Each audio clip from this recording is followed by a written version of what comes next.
Ya seakan-akan menganggap Islam itu hanya ibadah saja di masjid saja. Keluar masjid, kerja jual beli, yang penting kan untung besar. Kerja yang penting kan ya saya kerja untuk mencari uang gitu kan. Tidak mengindahkan peraturan Islam Allah di situ. Karena kita mempelajari fikih, kita paham mana batasan-batasan yang boleh, mana yang tidak. Ya. Tujuannya al-falah, kebahagiaan di dunia dan akhirat. Yang keempat, kedudukan ilmu ini luar biasa ya. Ilmu fikih ini kedudukannya sangat mulia. Huwa min ashrafil ulum, termasuk ilmu yang sangat mulia. Kenapa? Ya, karena berkaitan erat dengan akidah, tafsir, dan hadis yang merupakan cabang ilmu syariat yang berhubungan dengan aspek praktis kehidupan. Kita kan ilmu fikih ini mengajarkan kita cara ibadah yang benar. Ya. Seseorang kalau ibadahnya ingin diterima, amalannya secara umum amalan ingin diterima itu syaratnya ada berapa Bapak Ibu? Dua. Syarat diterima amalan. Yang pertama ikhlas. Ikhlas ini kan di antara hamba dan Rabbnya. Dan itu perlu ilmu dan mempelajari ikhlas itu seperti apa. Yang kedua sesuai tuntunan Rasul. Dan ittiba dan mutabah sesuai dengan ajaran Nabi, sunnahnya Nabi. Nah, bagaimana kita akan tahu ini ibadah kita sesuai dengan sunnah Nabi, ajaran Nabi kalau tidak mau pelajari? Nah, berarti harus kembali kuncinya mau pelajari ilmu agama, terutama fikih ini. Ya. Karena fikih yang membahas berkaitan dengan perkara ibadah, muamalah dan lain sebagainya. Ya. Maka sangat mulia kedudukan ilmu ini. Kemudian yang kelima itu keutamaan. Keutamanya tidak diragukan lagi ya. Tadi sempat saya baca di awal kajian. Nabi bersabda dalam riwayat Bukhari dan Muslim, "Man yuridillah bihi khairan yufaqihu fid din." Barang siapa yang Allah inginkan baginya kebaikan, maka Allah akan fahamkan. Yufaqih itu dari kata fikih. Allah akan buat dia faham, mengerti urusan agamanya. Ya. Nah, ini merupakan rezeki yang begitu luar biasa ketika seorang diberikan ilmu. Ilmu itu kan rezeki ya Bapak Ibu. Jadi jangan pahami rezeki itu hanya uang saja. Kita diberikan ilmu yang bermanfaat ya. Itu rezeki dari Allah. Bahkan tidak ternilai ya, kalau dibandingkan dengan uang. Al-Imam Ibnu Qayyim rahimahullah ta'ala itu membandingkan antara ilmu dan harta. Di dalam kitabnya ya, Miftah dari Sa'adah, beliau bandingkan itu ada 20 perbedaan. Ilmu itu menjaga kita. Kalau kita tahu ilmu akan menjaga kita dari keburukan kesamaan. Sedangkan harta kita yang sibuk menjaganya. Dan begitu ya. Ilmu semakin diinfakkan, diajarkan, ya semakin bertambah bertahan. Ya.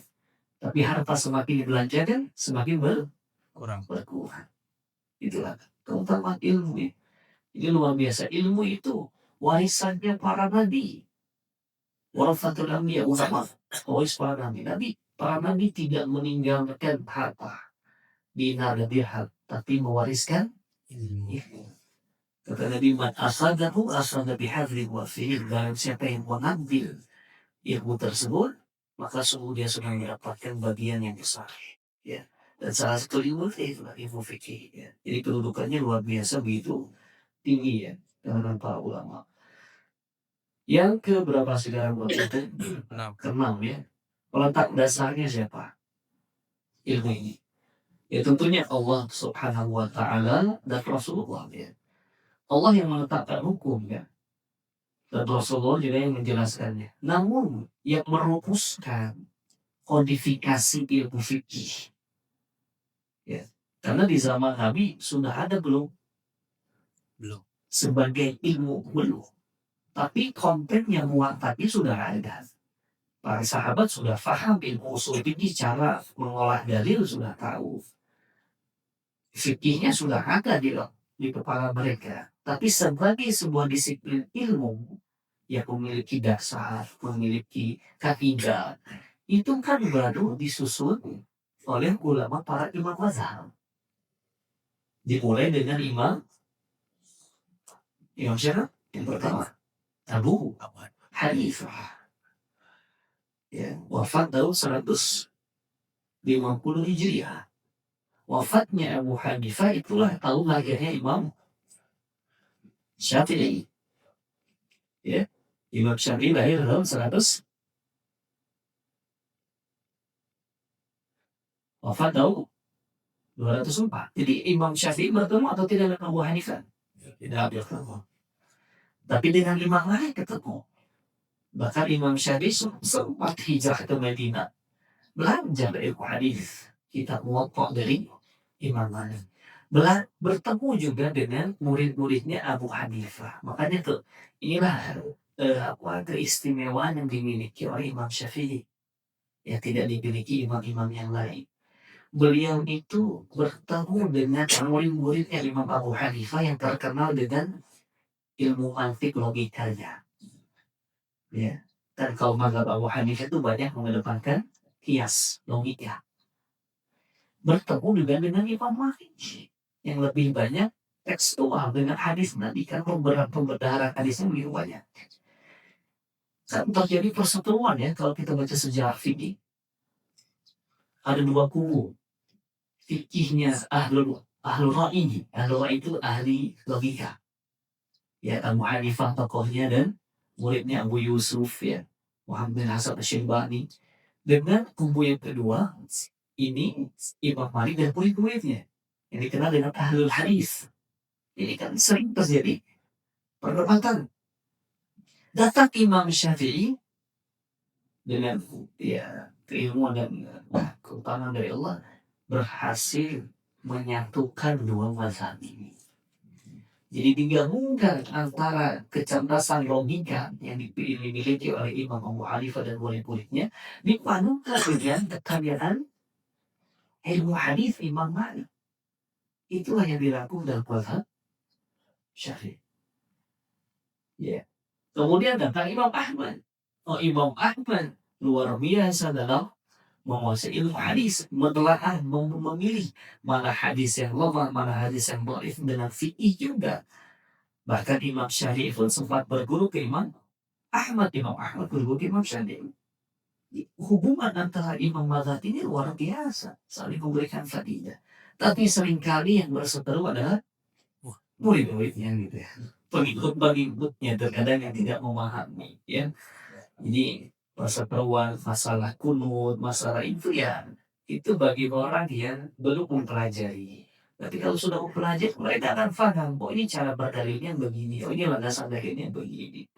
Jadi dia bisa tahu mana yang ditoleransi, mana yang tidak ya. Nah, ini jadi mulai menjadi sebuah ilmu itu di eranya Imam Mazhab Abu Hanifah, Malik, Imam Syafi'i dan Imam Ahmad. Makanya itulah 4 mazhab yang sampai sekarang dikenal bertahan. Kenapa?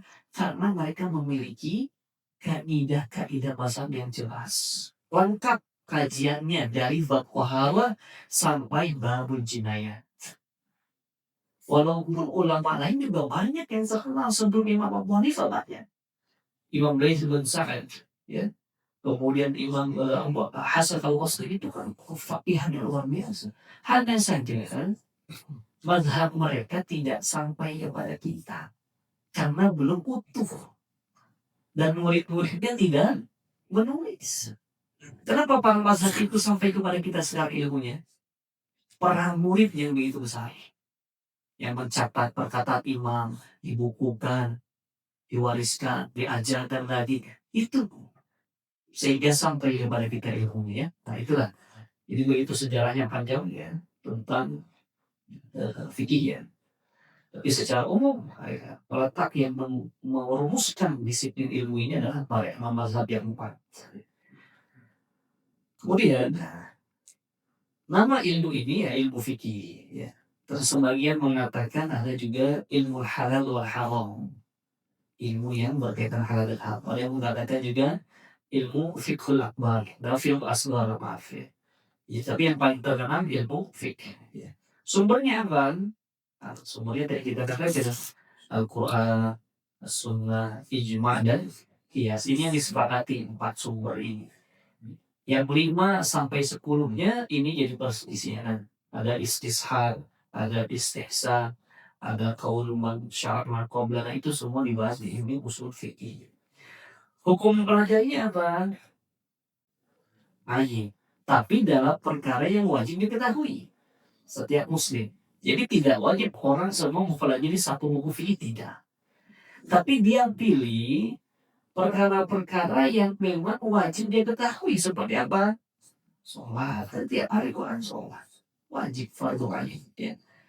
Zakat itu pun bagi yang memiliki harta.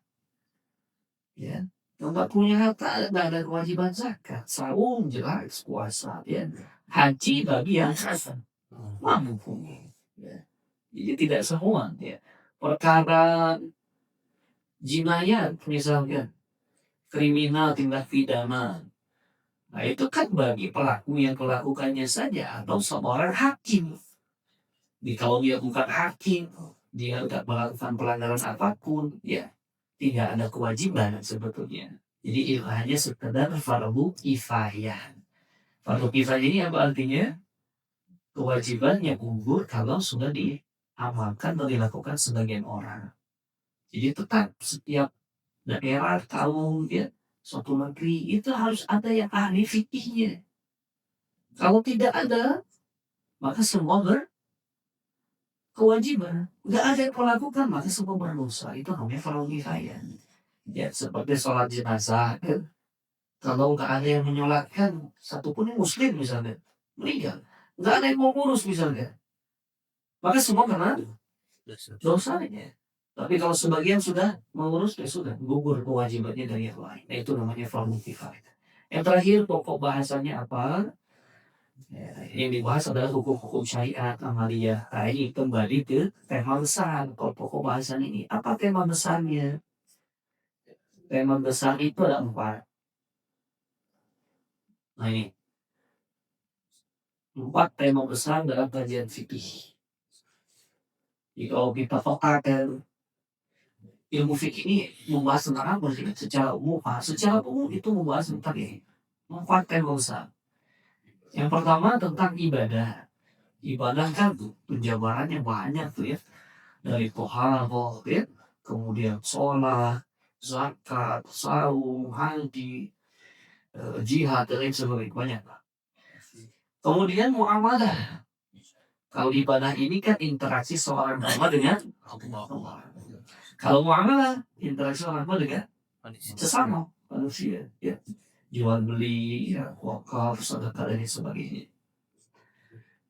Kemudian munakahat.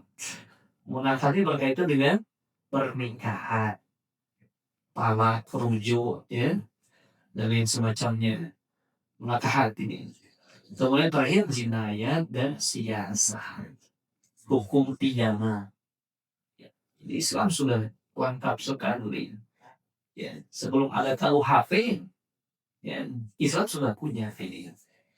Ya, orang yang membunuh balasannya apa? Kisos. Dibunuh lagi kalau syaratnya terpenuhi, gitu ya, nggak salah. Orang yang berzina, kalau dia masih belum menikah misalnya, gue muhsan, itu dicambuk 100 kali dalam surat An-Nur, ya, gitu pun kalau ditetapkan syariat. Yang melakukan siapa? Bukan perorangan, tapi penguasa, pemerintah yang sah, gitu ya. Orang yang mencuri, ini kan yang terkadang orang takut gitu ya. Dalam Islam ini mencuri dipotong tangan, padahal ada syarat-syaratnya, ya. Ada syaratnya, ada ketentuannya. Kalau terpenuhi baru. Tapi kalau belum terpenuhi, saya tidak bisa. Ya. Dan yang melakukannya adalah pemerintah yang sah, ya, bukan perorangan. Jadi nggak boleh main hakim sendiri. Kalau curi ini, curi ini kecap masjid bisa tangkap. Mungkin pilih bahkan ada yang seperti bakal gitu kan khususnya. Dan nggak boleh seperti itu ya. Di Islam ini agama yang memang penuh aturan ya. Kita harus perlu aturan yang ada. Nah, ini baru ini 4 tema besar ya. Kita akan mulai dari mana jemaah? dari ibadah. Ya. Sampai di sini cukup jelas. Ini baru mukadimah kita ini. Jelas. Sudah 544. Nggak apa-apa ya. Tapi ada paham ya. Ada pertanyaan sampai di sini sebelum kita masuk ke inti dari bukunya tentang ibadah. Nah, ada pertanyaan jemaah?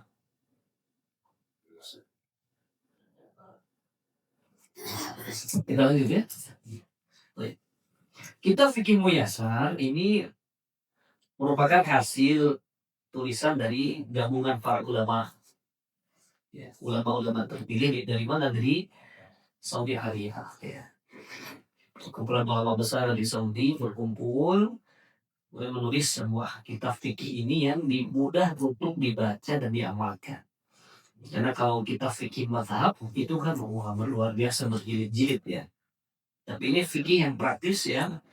Dasarnya ya Al-Quran Sunnah dan diambil pendapat yang paling kuat dalam setiap permasalahan. Ya. Ya, kita mulai dari kitab Thaharah. Nah ini ya. Kitab ini ada versi bahasa Indonesianya. Silahkan dicari ya. Ya, saya nanti coba carikan. Biasanya kalau sudah jadi versi Indonesia berubah biasanya judulnya gitu ya. Tapi saya mendapatkan sebuah kitab yang mirip-mirip dengan ini dalamnya. Mirip-mirip. Ya, pendekatannya sangat mirip. Terus selalu temanya juga mirip. Dan dalam bentuk yang menarik lah. Nah, saya berikan pilihan ya. Apakah kau baca kitab seperti ini? Arab Gudul. Berarti kita lah ini Arab Kantin gitu ya. Atau mau ini. Ini fikih bergambar. Fikih bergambar ini dia juga kebanyakan ya. Kurang lebih banyak juga mengambil dari buku fikih Muyasar. Nah, ini sudah ada gambarnya tuh pembagian taharo, ada taharo hissiyah, ma'nawiyah, ya. Kemudian penjelasannya. Nah, seperti ini. Nah, jamaah mau yang mana jamaah saya kasih pilihan gitu. Bergambar aja saya. Bergambar. Yang bergambar saja. Oh, senang yang bergambar ya. Karena isinya hampir sama, tidak jauh beda. Ya. Jadi kalau mau mengkaji kitab, ayo kita baca kitabnya. Penjelasan kitab begini kan biasanya disenangi oleh murid-murid gitu ya. Thalibul ilmi gitu ya, thalibul ilmi di pondok. Tapi kalau untuk orang umum ya, saya tawarkan mungkin ini lebih cocok. Dan ini ada dijual banyak ya fikih bergambar ini saya harapkan ya dimiliki setiap muslim ya di rumahnya ya, di perpustakaannya rumahnya itu di bukunya ada fikih bergambar ini. Ini sangat bagus ya. Dia lengkap. Nah, ini kurang lebih gambarnya seperti ini. Dia akan membahas tentang fikih ibadah saja ini ya. Bersuci, sholat, puasa, zakat, dan haji. Kita lanjut yang mana coba? Ini aja. Oke ya. Kita mulai dari taharah. At-taharah fil lughah. Taharah secara bahasa an-nazafah wan-nazahah. An-nazafah. Sering mendengar ya an-nazafah itu minal iman. Ya. Bersuci sebagian dari iman. Nah, itu bukan hadis berarti ya. Itu hanya kias bahasa itu kapan. Jadi taharah itu menurut bahasa artinya bersih dan suci dari segala bentuk kotoran. Taharah itu yang bersuci. Sedangkan secara istilah rafqul hadas wa zawadul khabas. Bersuci itu, taharah itu secara istilah para ulama fikih mengangkat dan menghilangkan kotoran atau najis. Mengangkat hadas ya. Ini kurang deh. Maksudnya mengangkat hadas dan menghilangkan kotoran atau najis. Apa hadas? Ada hadas besar, ada hadas kecil. Hadas besar diangkatnya dengan mandi. Ya, penyebabnya apa hadas besar? Junub. Ya. Hadas kecil diangkatnya dengan berwudu. Penyebabnya apa? Banyak kan keluar dari dua lubang gitu ya, depan dan belakang. Banyak nanti kita akan bahas ya. Bisa dengan wudu atau kalau tidak ada air dengan tayamum ya, mengganti hadas. Nah, Taharah secara umum itu dibagi dua jemaah. Ada taharah ma'nawiyah, ada taharah hissiyah. Taharah ma'nawiyah ini secara makna dia itu berkaitan dengan taharatul qulub minal ma'asi wa dhunub. Membersihkan jiwa hati kita dari perkara kesyirikan, dosa dan maksiat. Itu termasuk taharah, tapi taharah secara maknawi. Kita kan diperintahkan ya, disebutkan dalam surat Asy-Syams. Qad aflaha man zakkaha. Sungguh beruntunglah orang yang mensucikan diri mereka. Ini bersuci juga bukan hanya yang lahir saja, tapi yang batin itu yang lebih utama sebetulnya ya. Itu maksudnya taharah makna. Tapi ini tidak masuk dalam pembahasan ilmu fikih. Ini masuknya dalam apa ilmu apa? Tazkiyatul nufus. Ya, tentang ikhlas, sabar, tawakal, cinta pada Allah, takut, berharap. Kajiannya tentang hati. Ya. Tapi fokus kita dalam ilmu fikih itu ke taharah yang jenis kedua. Taharah itu hissiyah yang nampak hissiyah. Kalau ma'nawiyah kan hati seseorang tidak nampak ya. Tapi hissiyah itu nampak. Nah, taharah hissiyah ini ada dua macam. Taharatu minal hadath wa minal najas. Suci dari hadas dan suci dari najis. Yang hadas itu dari hadas kecil tadi ya dengan wudu, dan hadas besar dengan mandi ya atau ghusl. Dan keduanya diwakilkan kalau tidak ada air dengan tayammum. Suci dari najis nanti akan ada tata caranya bagaimana membersihkan najis ya. Nah, ini penjelasan tentang ini kita lewat saja ya. Nah, taharah hissiyah ini ya menjadi pembahasan kita. Suci dari hadas. Hadas kecil yaitu kondisi yang mengharuskan seseorang berwudu sebelum melaksanakan ibadah seperti buang air kecil, buang air besar, dan pembatal wudu lainnya. Adapun cara bersucinya adalah dengan berwudu. Nabi Allah Ta'ala berfirman dalam surat Al-Ma'idah ya, ayat berapa berkaitan dengan wudu?